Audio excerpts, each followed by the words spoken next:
What is that thing you're doing? It's technical. It's one of our little toys. Something is different. Good friend.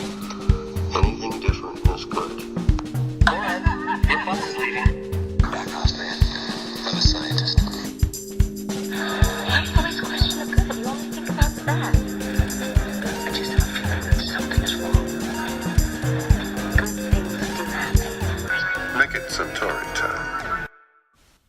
Hello and welcome to episode 12 of Groundhog Jungle. Today we will be discussing Ghostbusters. Yay. Which is exciting, isn't it? It is. We've been waiting for this moment. This is what you deserve. You know, can you imagine that you've been on a date with someone and it's a really long date and they're really pretty and you really want to sort of do something a bit more substantial with them, but you know, you just know you've got to ask them about their parents and their family. It's a little bit like that. That's what the previous, is it 9 films, 10 films have been. So it's it? in a way we're sort of working up to... This is the sex. The That's sex. what this is. And, you know, hopefully we'll end with an orgasm, not a literal one. Yeah. But this is Ghostbusters. It's so exciting. Have we said who we are? That we've forgotten to say who Yes. we are. So my name's Alex Hillman. I'm Matthew Fleming. And this is a very special episode because not only are we discussing Ghostbusters, but it's also double length. Yeah, because we've got so much to say. Yeah, so we're going to do a 40-minute episode or thereabouts, and it's exciting stuff. I mean, I think, as we've got the luxury of time this time, maybe a little rundown of the general plot would be a good way to kind of introduce Ghostbusters, because perhaps, you never know, but perhaps there might be some people out there who've never seen it. Yep, maybe. I suppose, I don't know why they'd be watching a fairly little, or listening to a fairly little listened to anyway, Bill Murray, specifically, series of podcasts if they haven't watched Ghostbusters. But in any case, Ghostbusters. The general story, of course, concerns 3 at first. Yeah. Parapsychologists who are, and obviously I won't spoil this in case you haven't seen it, but they are kicked out of a relatively prestigious university in New York, aren't they? Yeah. Through lack I want to say Princeton, but have I made that up? Is that a not? No, nice isn't it? law, isn't it No. Princeton's are not in New York, so okay, it would be UC. No, I don't know.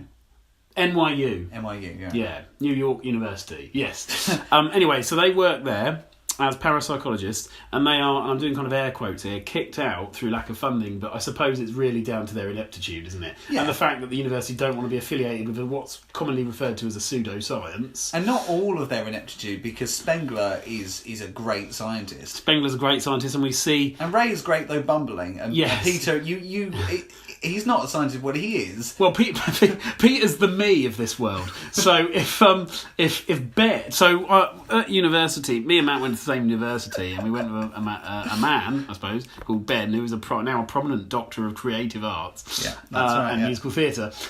So he would have been Egon. Yeah. I suppose you would have been Ray, which kind of worked, and I would have been Venkman. I didn't do any of the work, and yet, annoyingly, still managed to succeed relatively well in getting a decent degree. Well, I've been Peter in conversations with Ben, so yes. I've had sort of meetings with him, and he assumes I know the things he knows, and he'll say, right, well, we'll put a 8 here and we'll do this in super quick time and stuff. And I go, yeah. So you've got that, and obviously they're kicked out. They then go into business as the Ghostbusters. They employ a receptionist who's your typical kind of Bronx accented sort of comedy relief, I suppose. Although they're all quite funny. They're all very funny because it's a very, very funny film. They employ...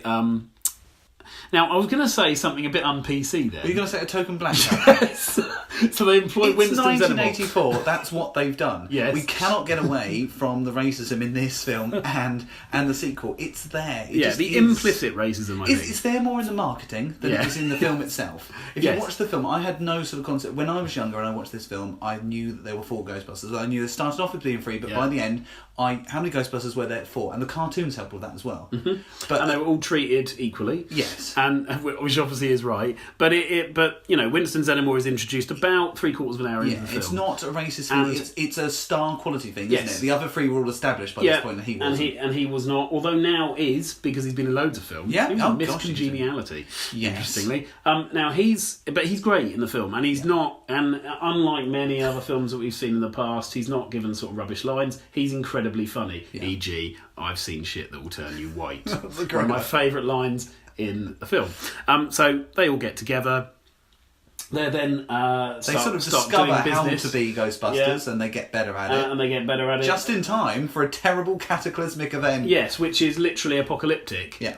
Partly brought on to, well, all sorts of reasons, which I won't spoil. And partly down to another intervention that, again, I won't spoil if you've not seen it. And what's genius is how it ties up all the supporting characters. Absolutely. Is how Dana Barrett and how Lewis Tully and how all of them really are brought into it. They're all brought into it. There's sort of a villain in Walter Peck who always seems to play annoying. Oh, love him. He's brilliant, so and he's horrible. Yeah. And then it all kind of comes into a huge sort of climax at the end, which is very exciting and scary. It's important to remember that this, as well as being a comedy, is in my opinion a very at times very scary film, and certainly as a child I was scared of it. Right. I remember it's one of my dad's favourite Bill Murray films as well, and I think it's very much a dad of our generation film. Did your dad like it? Yeah, my dad likes it. Yeah, and we always had it on VHS, and I would be a little bit scared of the actual VHS, as if the ghost were to come from it, but I still enjoyed it. I couldn't watch it like without anyone around, but if we were sat down as a family, I could happily watch it, and I think that's one of the... So that's the basic plot. And then you've got a sort of subplot involving a romance between Peter Venkman and Dana Barrett as well, whose character is more explored in the sequel, which we'll talk about when we get to the sequel. But what's not to say, it has a huge fan base all over the internet. It's not one of these films that's started off being cult and then became very popular. As far as I'm aware, it's always been very popular. We've been alive roughly its lifetime. Its lifespan, yeah. We came into the world just a few months afterwards, didn't we? Yes, we did. And it has always been incredibly popular. I loved it as a child, was a little bit scared by it as a child, still find bits of it quite scary. Can you the hotel remember, scene. because I've got a story to tell, can you remember the first time you saw it? I can't remember the specific first time I saw it. It definitely wouldn't obviously have been at the cinema, since when it was released. We weren't born. We were not. We might have been existent, but not sentient. I wouldn't have been. I think it was released summer '84, so I wouldn't have been. I might have just been conceived. Yeah, my parents would have conceived me around about sort of September sort of time, I think. In July. So if it came out in July... They might have been so excited for going to the cinema, they rushed home and had sex and made me. Maybe. So, I mean, my age is roughly consistent with the release of that film, if you count age as being a moment of insemination. So we're sort of saying release of film, release of semen. That's the sort of... That's the parallel we're striking here. But I forgot what point we were making. About seeing. I would like to tell my story about when I first saw this. Yes. Now I've realised that I've talked a lot, so I'm going to hand it over to you. Here's my story. So I've been working this through a lot, in that we've had 2 weeks to prepare for this podcast. I've been working. What I can conclude is this: that when I saw this film, it doesn't make any sense to me. But when I saw this film, I was either 4 or 5. Right. Now that's too young, I think. Yeah. We've got to not be scared.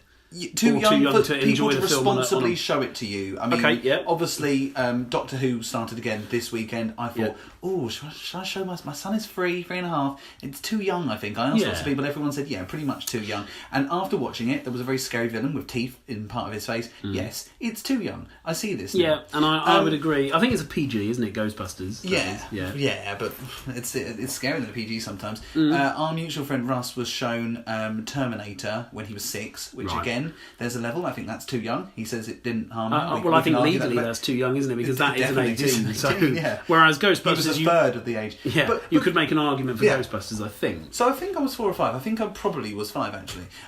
My friend Roy, he wasn't a friend. I have to say this. My mum knew his mum. That's the relationship, and he lived at the end of the road. That used to happen a lot. Didn't it? Yeah. So I went to his birthday party. Yeah. And his birthday party, in my memory, was spectacularly underwhelming. Okay. There was a table, there were probably some sausage rolls in the middle of it, but we also swore we couldn't really reach them. I might have eaten them. And then at some point, Bryce said, right, we're watching a video, because that's what people did then. They said, we're watching a video. There were a few other people there, a couple of other kids my age.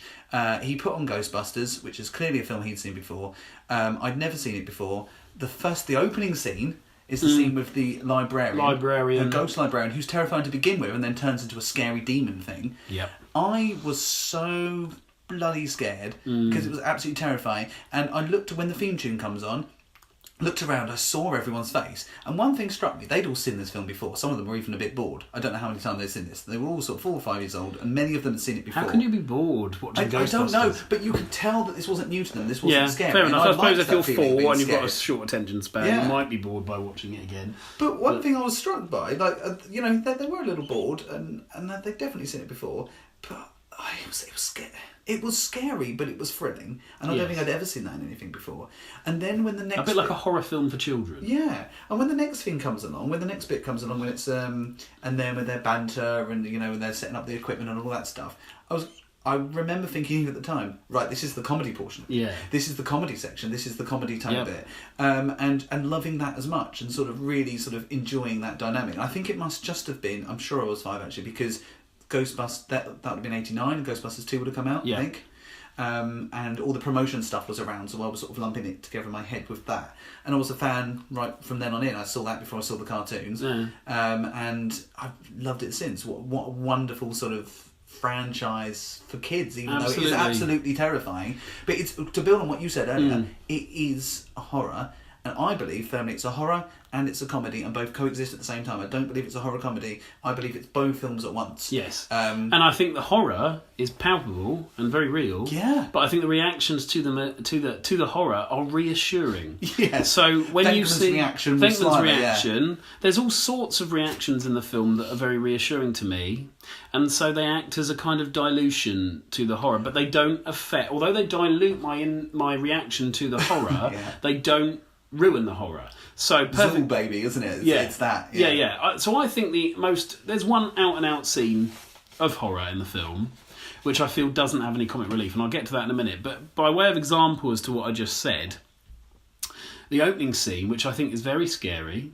because there's 2 bits of the librarian ghost. There's a bit where you don't see the ghost, I believe, and that's where the librarian. And the real librarian is scared and her hair goes back. Yeah. And then it perhaps goes into... Maybe it comes back to that. Yeah, maybe I was wrong before, I can't remember. And then I think the second time is where you actually see the ghost, because the 3 men, the 3 scientists, go down and Ray shouts, "Get her!" like that. And then she goes nuts and turns into what looks like a sort of... a puppet, doesn't she?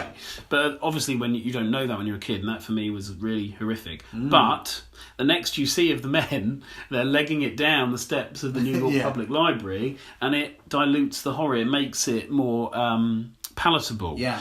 The pure horror in this film, of which there's no release, I think, is in Dana Barrett's apartment, which always struck me as a scary apartment anyway. Yeah. It's really scary. It's a spooky apartment. She lives on her own, which is spooky. Yeah.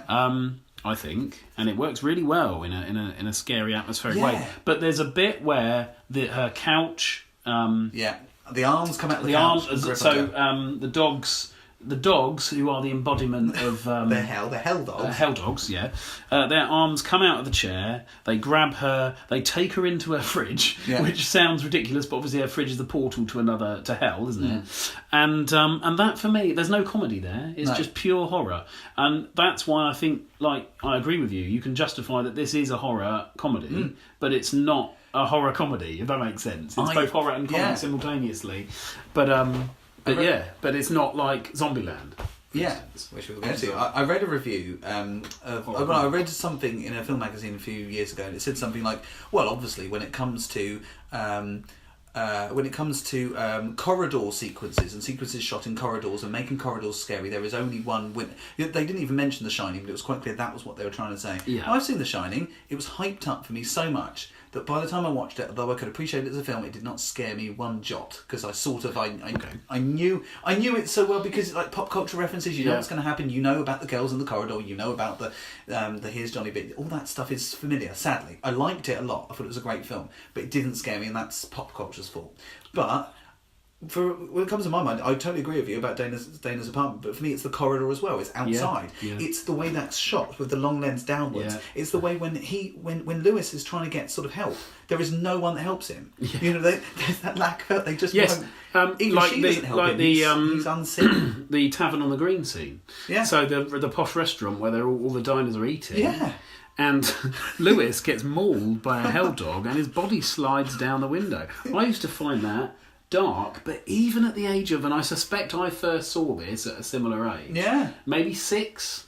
A lot slightly older. Even at that age, I wanted to laugh because it was both horrific, but funny. It gets the balance spot on. It gets the balance spot on. It gets the sort of New York insouciance perfect, especially at that time where New York was very divisive. It was very divided between, and quite a dangerous place, New York, incidentally. Then it was very much the elite, the wealthy elite, and then absolute sort of ghettos. And yet both films sort of ignore that, or if not ignore it, try to go for an optimistic view of it. Yeah. In speaking, particularly the second film, but this one as well, and speaking about the optimism of New Yorkers, and speaking about they mock it, but they also, there's a togetherness there with everyone in the street, when everyone coming together and they're under attack. But and the second film was much more New York oriented. Yeah.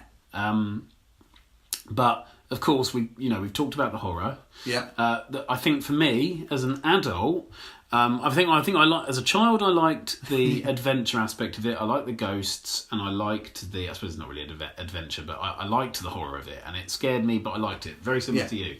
As an adult, I think you learn to appreciate, well, not learn, but allow yourself to enjoy on a much deeper level the nuanced comedy.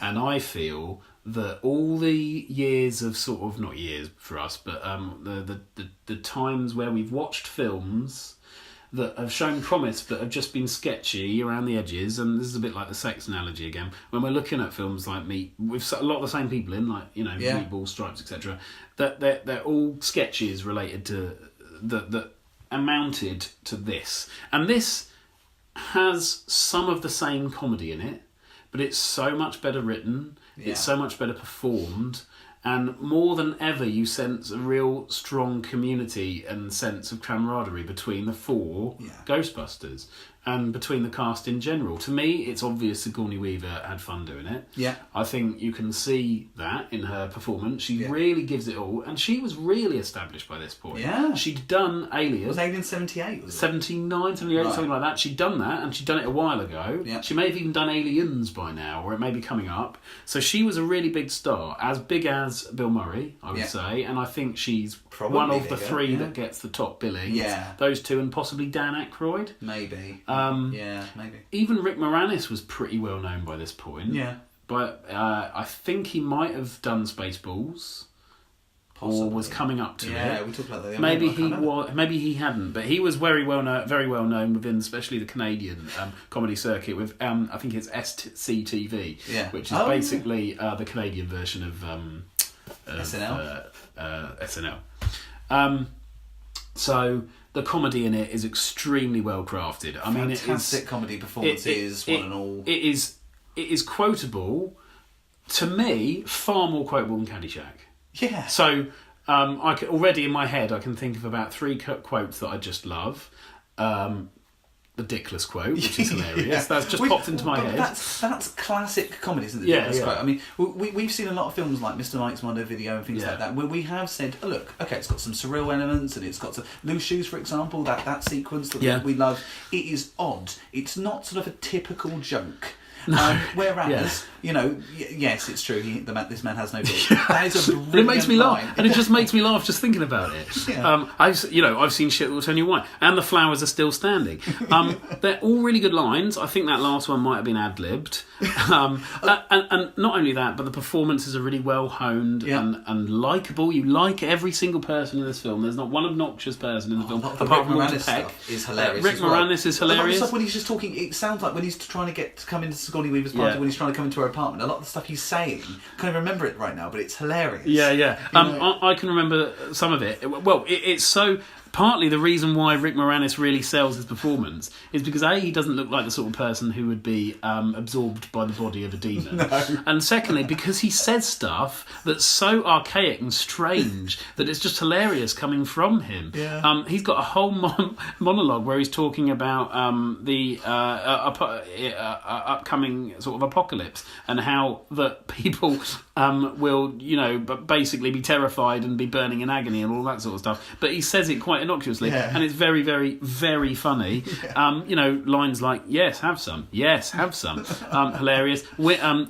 Egon's face or head, or his reaction, where he's taking readings from him. Electromagnetic readings from the library, and I think Venkman slams a book down, and his reaction to that, there is not one dull moment in this film. Another one that's just occurred to me, Dana Barrett's character, when possessed, saying to Peter Venkman, "Are you the gatekeeper?" Him saying no, her slamming the door. Bored looking. How can the devil look bored? But somehow she managed to look like the devil and look bored at the same time. And then him opening the door, she's saying, "Are you the gatekeeper?" And him saying, "Yes," again, and coming in. It's hilarious. It's hilarious. And then, and the moment where he goes to the fridge and you think he has seen the terrible thing that's in there, and he's just like, and this it's is just out junk of date. food. And that's all brilliant. It's the unpredictability. It is. It's the unpredictability. When I was totally. younger, I could not predict a lot of the things that were going to happen. Like when you said, there's the bit where he's testing Lois, and you think, hang on, Lois. But I remember even as a child thinking, hang on, but he's sort of the enemy at this point. They captured the enemy at this point. Yeah. It sort of it defies a lot of conventions in ways, and I think in comedy ways as well. Yeah, and also I think that they react in ways that human beings would. Yeah, like if they really were. Trying to save the world from this demonic presence and from this sort of outcrop of ghosts that have suddenly appeared for unknown reasons, they react in ways that a bunch of sort of parapsychologists would react. Yeah. They don't try and kill him, because I don't think most people would try and kill him. No. I think they try and understand him and they keep him contained. At no point do you ever feel like anyone's going to die. There's no palpable threat from Lewis Tully, for example, when possessed. You just feel like there's a sense of comic danger, and it's that whole horror comedy. Although I think at the end, when they're encased and all that stuff, I did at the end think, are they coming out? Yeah, maybe, I suppose I forget what it's like to see that ending without knowing where it's going. But of course it ends in a really, really hilarious and funny way. The whole film is perfect. I mean, there is no other score to give it than 10 apiece, because it is just... Which is what we gave it, incidentally, in case you're wondering. It's flawless for me. Yes. When I think about that end sequence, what just popped in there? When I think about that, the beats where they turn and they slowly look at him. It's like poetry. It's been so well directed.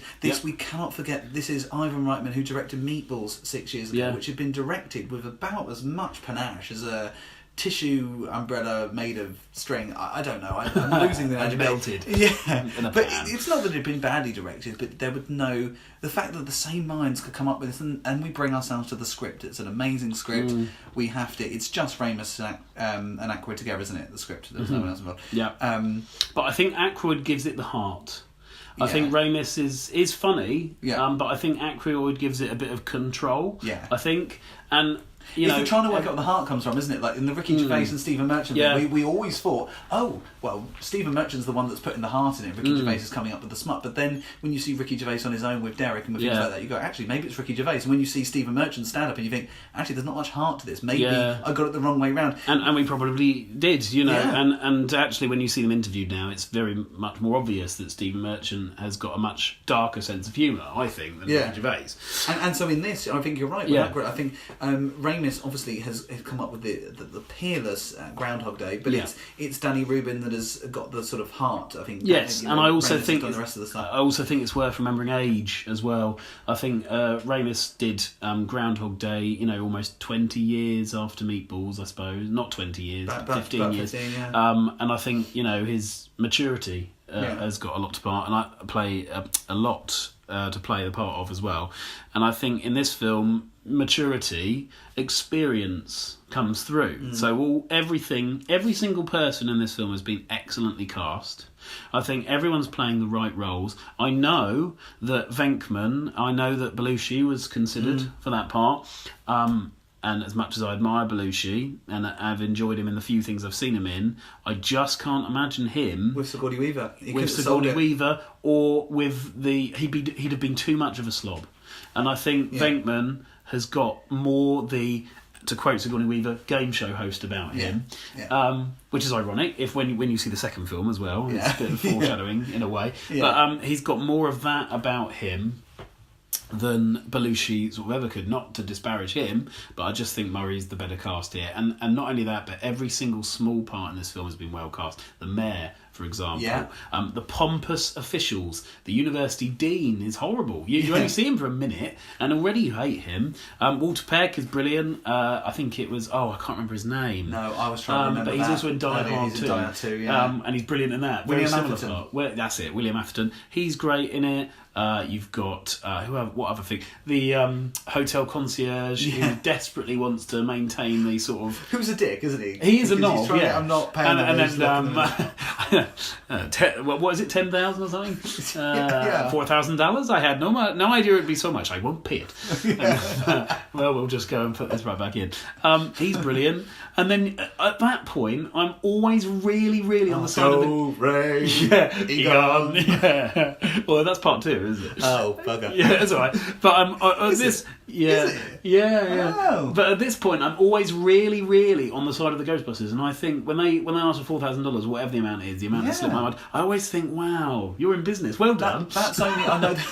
I know there's 3 of them at that point. Yeah. But that with the standard That's a makeup, turning point, that's isn't $1,000 each. and for that'll the keep you job going. they've done. Yeah. Probably is how that. much would we pay an exterminator? It's a similar thing. I think for something of that level, you probably would be in the 4 figures. Yeah, and that would keep them going. It makes you realise at that point that it kind of holds together as a plot because they only need a job every week to sort of keep them going. Yeah. And it makes you realise that for that sort of job, maybe they could keep going in this world where, kind of ghosts of that kind exist. And depending on your point of view, you might believe that they do. You might have a spiritual side, but I'm not sure if anyone believes they exist in the way that's presented in this film. What's very confusing to me as a child, maybe you had this, is I understood ghosts within the universe of this film, and I understood ghosts as a concept in life. But there's absolutely no correlation between the two, is there? Because how we understand ghosts is that your loved ones die, they pass over, there's a shadow of them. And you can't they don't really look like a monster. No, What's happened and you there? can't really see them No. as well. I mean, But what does in Slimer this look like in real life? I don't know, but I think they're like cartoon ghosts, are they? Yeah. I think Something horrible has happened, hasn't it? Yeah. In between, in the interim, it doesn't paint a very good picture of death. And is the first one the one where there's that cabbie who's like skeleton cabbie? Right, I was just about to bring that up, which is weird. That for me is one of the most horrific images of the whole film. Horrible. So, and I always, as a kid, and this is the fascinating thing. So well done. And isn't this is it? the fascinating thing about why Ghostbusters is a horror film for kids, because I always thought. So there's a man that gets into that cab, isn't there? And it's being driven by a ghost who presumably knows how to drive, and it's like this weird dead was a cabbie, corpse I think, pumpkin in thing. his life, wasn't he? And he's He got was a hat on and he smiles at the camera.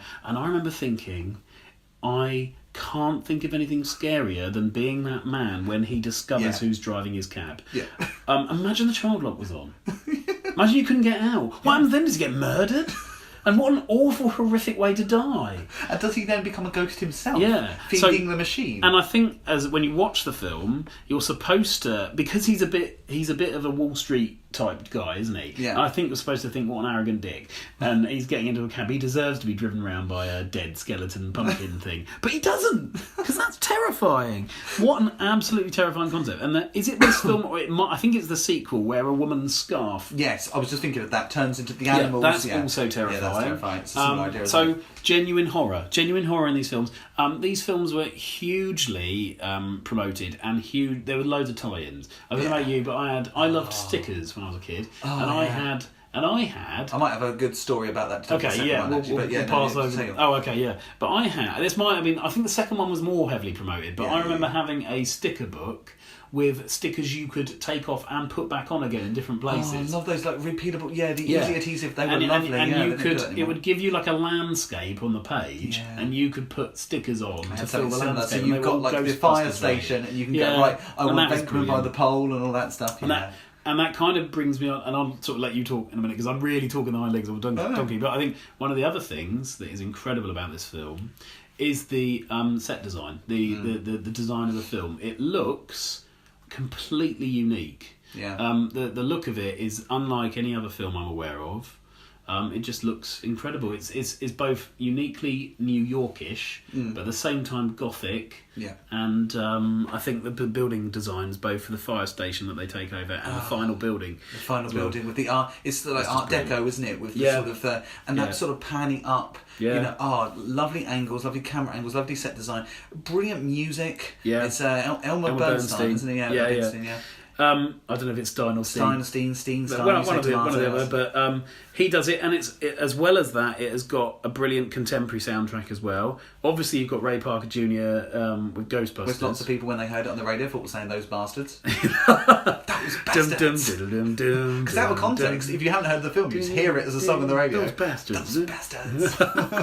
Yes. That presumably though, because that song's so famous, that must have been when it was first released. Yeah, not now. I don't imagine anyone thinks it's called Those Bastards now. Yeah, and they remixed that song with a bit of hip hop for the sequel. Which plays over the. And then I think there's an excellent version of it on the recent Ghostbusters film, The Fallout Boy, but we can discuss that later. That's not well liked, that song or that film even. No. I mean, we'll go on to the controversy of that We've film got a lot to say about that. Many future podcast time because it is unfairly treated. Yeah. But we'll talk about that, at a later stage. Just overall, the film is absolutely peerless. The influences it's had, from aside from its own influence upon its sequel, films like Evolution wouldn't exist. Men in Black without Ghostbusters. Men in Black. I think Men in Black for me is sort of. It's not necessarily a copy and paste, but it's very... Well, it has the male kind of relationship sort of, and the key chemistry between the two men, doesn't it? I think, there's all sorts of things it's influenced. No other influences are popping into my head right now. But it's that comedy horror tone. It's that big Zombieland, possibly. Oh, yeah, definitely Zombieland. Yeah, to an extent. It's the Motley Crue sort of aspect, isn't it? But I think its biggest influence maybe is in the casting process. And this is where the Hollywood directors really got a sense that they could take the SNL formula, spread it out into a sort of a bit of film, and it would work. Yes. I was thinking about today is I was thinking about the Will Ferrell sort of. Not conundrum necessarily, but Will Ferrell has been in a huge amount of films, and some of them are well known and famous and liked, like Anchorman. Some of them are not known, like Kicking and Screaming. But if you just keep shooting films over and over again, some are going to hit and some are going to sink. And much like with Bill Murray, especially. And they made everyone here a star, didn't they? Everyone here was a star if they weren't already. Yeah. It cemented everything, and it said, you know what, we can cast hilarious people in a good product, and people go to see it, and we can be proud of it. Yeah, absolutely. And I think the proof of that. You look at any one of, and let's say you've got the four main Ghostbusters, and then you've probably got Rick Moranis and Sigourney Weaver. You've probably got six main cast members in this. Maybe you could, I've forgotten the receptionist. Annie Potts? Yeah, Annie Potts as well, but she doesn't stand up to my argument, so we're going to ignore her now. But you think of those six main characters, I bet you anyone listening to this could name at least two more films that each one of them have been in. Yeah. Because they're all... Although I could have Annie Potts, Ghostbusters 2 and Ghostbusters the reboot. Oh, yeah. Okay, but you get my point. Yeah, I do get your point. It's a great point. And, this film is a great kind of example of what they can all do. I don't think Sigourney Weaver is given enough praise. I think she's given some for the film, but I think her performance in it is incredible. Yeah. I think she has such great chemistry with Bill Murray. Yeah. I assume they got on really well. They seem to be getting on really well. I suspect he probably quite fancies her. He certainly seems to naturally in the film. In the film, she has a bit of a Gilda Radner vibe, I think. Yes. She looks a little like her, so maybe. Although I think at the time Bill Murray was married and had a child and stuff, but still. She definitely has. They just, and especially again in the second film, their chemistry's explored much deeper, I would say. And the second film, in some ways, is a much sweeter film in that sense. But you've got everything in this film. You've just got everything. You've got that romance. You've got Bill Murray, and I think there are a few things that we haven't said yet that we could say about him. I think. Given that we're sort of 32 minutes in, we need to probably spend the rest of this podcast talking about exclusively about Bill Murray. Now, I love the scene where he is in the square with her, and and he's sort of skipping along and generally being a dick. Orange coat. I love that. Yeah. That is great. The energy. I've never seen a performance like that before. I hadn't as a child.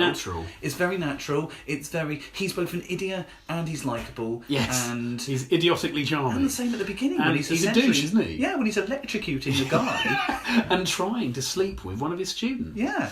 Who admittedly is very attractive in an 80s sort of way. But, I think, is that the opening scene or is it the second It's the scene after the credits after the librarian scene, I think. Right, yeah. So, yes, deliberately electrocuting a guy, it clearly hurts. And he is a knob. He's a knob. What has he proved? He hasn't proved anything. No. It's not a test. It's not he's just trying to go to bed with one of his students. But he is a knob. I'm trying to think of... I can pinpoint exactly the moment that he stops being a knob, and that is when he realises, and I think this is a genuine thing for his character in this film, he has a moment of realisation where he realises that ghosts are real. I don't think he believes in ghosts, No. despite the fact that that's his job, Yeah. before he actually sees incontrovertible proof that they exist. And I think that's probably the library ghost, isn't it? Yeah. And that's where he stops being a knob, when they're actually investigating it, and where he believes, and he actually gets behind them. And then he becomes a different character, but one that changes in a way that's very believable. So he suddenly becomes a bit of a, like, the rabble-rouser, the sort of person, the heart. You know, or the mouth/heart, because really Ray is the heart, isn't he? The one who really. Did you have those real Ghostbusters comic books as well that explained what each Ghostbuster was in a body part? They said Ray was They said Ray was the heart. Yeah. They said Spengler was the brain. They said Venkman was the mouth. Yeah. I can't remember what they said Zedmore was. I can't remember what they said. The hands. I think he's the hands, isn't he? Yeah. Because he gets stuff done. Yeah. But yeah, Which is a bit tenuous. is it? It's like they don't. It's like they don't know what his point is either. You know, yeah, Bill Murray. At this point, I think possibly his best performance. Definitely, and it's an aspirational sort of character, isn't it? Because he's having so much fun. He's letting us into the fun. He's being generous with it. He's a generous performer. Yes, he takes over, but he lets everyone else have their moment. He lets everyone else have their moment. He's learnt that. I wonder if he'd had a bit of an epiphany before this film and had sort of tried to figure out where his career was going. He might not have had at all. He might just have had a lot of fun doing this film. It certainly comes across, as you say, it's very, very generous. It's incredibly likeable, and his comic timing is just out of this world. I mean, there's so many funny things he says. Pretty much every funny thing in everything he says in this film is funny. I think there's only one moment where we get serious, and it's the moment where he's talking to Walter Peck, when Walter Peck is trying to examine his containment unit, and he won't let him. That's the only time you don't really see him look like he's on the verge of a smile, and it's the only time I think I've really seen Bill Murray in any film up to this point look like he's not on the verge of a smile, and I enjoy it. And it makes you kind of realise how possibly where the buffalo roam maybe, but he's got nuances, he's got a range. It's the moment where the jokey teacher snaps at you, and you go, okay, we've got something else here. Okay, it's a new dynamic. Yeah, and it's it is lovely. It's just what a perfect film. What a great star-making performance from Bill Murray, but all of them. Yeah, it's just the ultimate in sort of beautiful collaboration, I think. And I literally don't think you could improve on it. I think even some of its sort of things that are a little bit dated now somehow just add to its charm. Can we speak about the most disturbing aspect of it? Okay, but I'll just, as well as that, I will just add the fact that there is a part where one of the hell dogs runs across the road from the hotel, and it's so beautifully shoddily animated, but I love it. I love it. It's one of my favourite moments in the film. Anyway, well, just Ray having sex with a ghost. Oh yeah. So there's a bit. So bearing in mind this film is PG, and I would say this film is less. I don't normally say this, but I would say it's the thing that I would be more worried about showing it to a child. Because if I had my son sort of hugged up to me and we were watching it, I'd be okay. But there is specifically a moment in the film where Ray appears to receive a blowjob from a ghost, or at least is dreaming that he's receiving one, because she leans over him. It's part of the dream sequence with other real sequences. Yes, and his flies come undone, and you see he's wearing like tiny boxers or something. And and I always wonder how they did the fly effect. Yeah. I've always been too disturbed by it. And It's horrible. Especially somehow it's more horrible with Ray, and then his eyes go crossed. Yeah.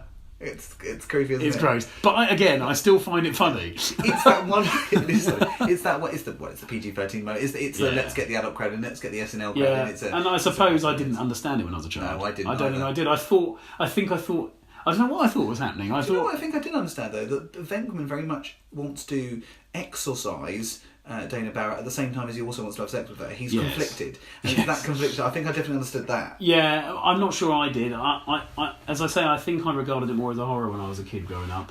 But isn't that good? It can work on two levels. Yeah. Isn't that good? You can watch it at different stages in your life. Even now, I think, if I could say, all right, I'm going to watch a horror tonight, I could watch it and enjoy it as a horror or as a comedy or as whatever. Yeah, no, totally. And I think, everyone likes it. I think, I actually have watched this since, and I watched it with Fern, and she really wanted to watch it again because she hadn't seen it in so long, and she really enjoyed it. She was laughing all the way through, you know. I think I mentioned in my Ghostbusters 2 review that everyone loves Ghostbusters, but not Ghostbusters 2. And I say something like, including 4-star skinflints, the Radio Times, because every time they ever put that review in there, and they change the wording of it, but they always put 4 stars. Yeah. No one, I think, agrees with that. I don't know why. How are you deducting a whole star? It's strange. I don't think anyone could argue that Ghostbusters is a 5-star film. Yeah. It's a 10 out of 10 film. It's a 100% film. I can't find fault with it. And I think with that probably brings us to the end of this edition. A perfect film and our first ever 100%, 10 out of 10.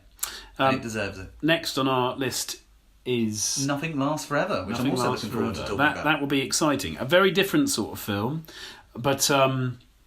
and obviously, you know, well, I don't know. No one's heard of it. no one's heard of it. So in that sense, it's very you. different. But we will enlighten you about that film next time. I'm going to try and get this to a very neat 40 minutes. Yeah. So I'm going to say that we very much look forward to seeing you next time. We've really enjoyed this special edition of Groundhog Jungle talking about Ghostbusters. So goodbye from me. And goodbye from me. Cheerio for now. Bye.